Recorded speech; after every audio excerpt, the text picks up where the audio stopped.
क्या आप भी उन स्टूडेंट्स में से हैं जिन्होंने 2 हफ्ते पहले स्टडी इन सऊदी पोर्टल पर देखा था कि फलाह यूनिवर्सिटी में एमबीबीएस फुली फंडेड शो हो रहा था, लेकिन कल जब पोर्टल अपडेट हुआ तो वही प्रोग्राम अब सेल्फ फंडेड यानी पैसों वाला नज़र आ रहा है। और अब आप परेशान हैं कि ये क्या हो रहा है, स्कॉलरशिप ख़त्म हो गई क्या? तो रुके, परेशान ना हो, ये वीडियो आपके लिए है। मैं आज आपको बताऊंगी कि अरब की स्कॉलरशिप पॉलिसी हर इनटेक में क्यों बदलती है, एमबीबीएस में रिजेक्शन की असल वजह क्या है और वो कौन सी मेडिकल फील्ड्स हैं जिनमें अभी भी फुली फंडेड स्कॉलरशिप मिल रही है और जॉब एमबीबीएस से भी ज़्यादा है। अस्सलामुअलैकुम दोस्तों, वेलकम टू वर्ल्ड स्कॉलरशिप।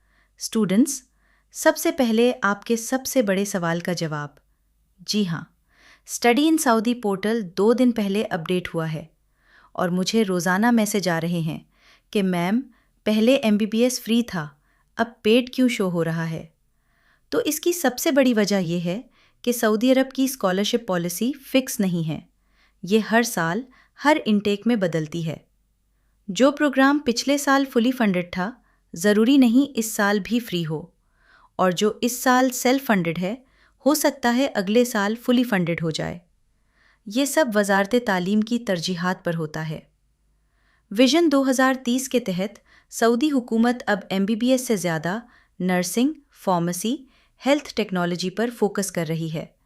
इसलिए जानबूझकर एमबीबीएस की सीटें कम और पेड कर दी हैं ताकि स्टूडेंट्स दूसरी फील्ड्स में जाएं।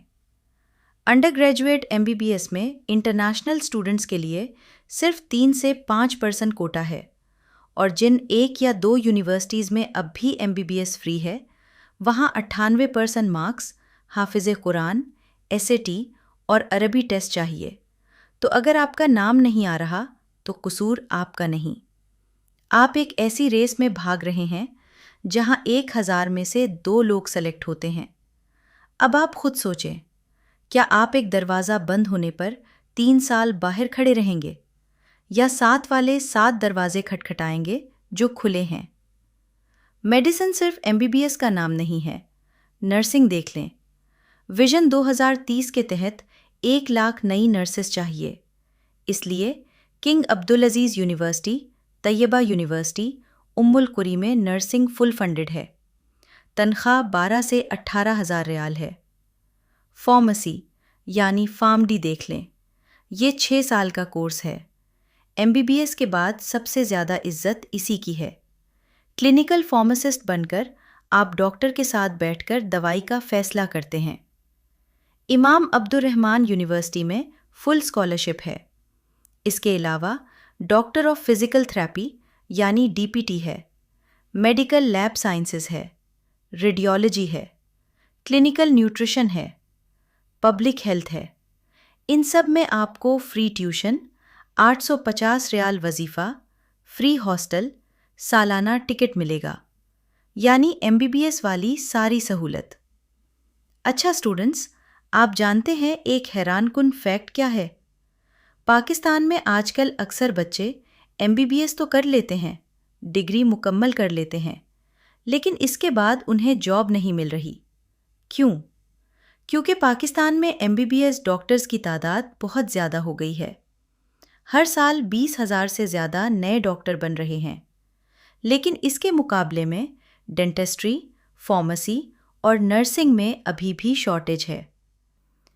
इन फील्ड्स की हर साल सरकारी वैकेंसीज आती हैं। गवर्नमेंट अस्पतालों में 17 और 18 स्केल की जॉब मिल जाती है, लेकिन एमबीबीएस की वैकेंसी बहुत कम आती है, और अगर कोई आती भी है तो 5 महीने या 1 साल के कॉन्ट्रैक्ट पर आती है। परमानेंट जॉब का तो सवाल ही पैदा नहीं होता। तो खुद सोचें, अक्लमंदी किस में है? इस फील्ड में जाने में जहां लाखों लोग पहले से लाइन में लगे हैं, या इस फील्ड में जहां अभी भी हुकूमत को आपकी ज़रूरत है? अब ज़रा करवा सच सुने। हम पाकिस्तानी और इंडियन स्टूडेंट्स का मसला क्या है? हमारे दिमाग में है कि बेटा या तो डॉक्टर बनूं या इंजीनियर, और डॉक्टर का मतलब सिर्फ एमबीबीएस। लेकिन यूरोप, अमेरिका, कनाडा में जाएं, वहाँ एक नर्स प्रैक्टिशनर अपने क्लिनिक का मालिक होता है। वो दवाई लिखता है। उसकी तनख्वाह 2 करोड़ सालाना है। वहाँ फार्मासिस्ट को ड्रग एक्सपर्ट कहते हैं। पाकिस्तान में आज 25,000 MBBS डॉक्टर्स बेरोजगार फिर रहे हैं। हाउस जॉब के लिए सिफारिश चाहिए। 40,000 तनख्वाह है, लेकिन BS नर्सिंग करने वाले को गवर्नमेंट 17 स्केल की जॉब देती है। 1,20,000 स्टार्टिंग सैलरी है। सऊदी अरब, दुबई, कतर में फार्मासिस्ट और रेडियोलॉजिस्ट की तनख्वाह 15 से 25,000 दिरहम है, क्योंकि ये लोग शॉर्ट हैं। MBBS वाले ज़्यादा हैं। बहुत से बच्चे कहते हैं, मैम नर्सिंग कर ली तो क्या हम रुक जाएंगे? ये सबसे बड़ी गलतफहमी है। सुने, अगर आप सऊदी अरब से BS नर्सिंग करते हैं 3.5 CGPA के साथ, तो आपको जर्मनी और कनाडा से MS नर्सिंग की फुली फंडेड स्कॉलरशिप मिल जाएगी। MS के बाद आप नर्स एनेस्थेटिस्ट बन सकते हैं। अमेरिका में इसकी तनख्वाह 3 करोड़ सालाना है। फार्मेसी के बाद USA में PhD करें, ड्रग रिसर्चर बने। आपकी बनाई दवाई से करोड़ों लोगों की जान बचेगी।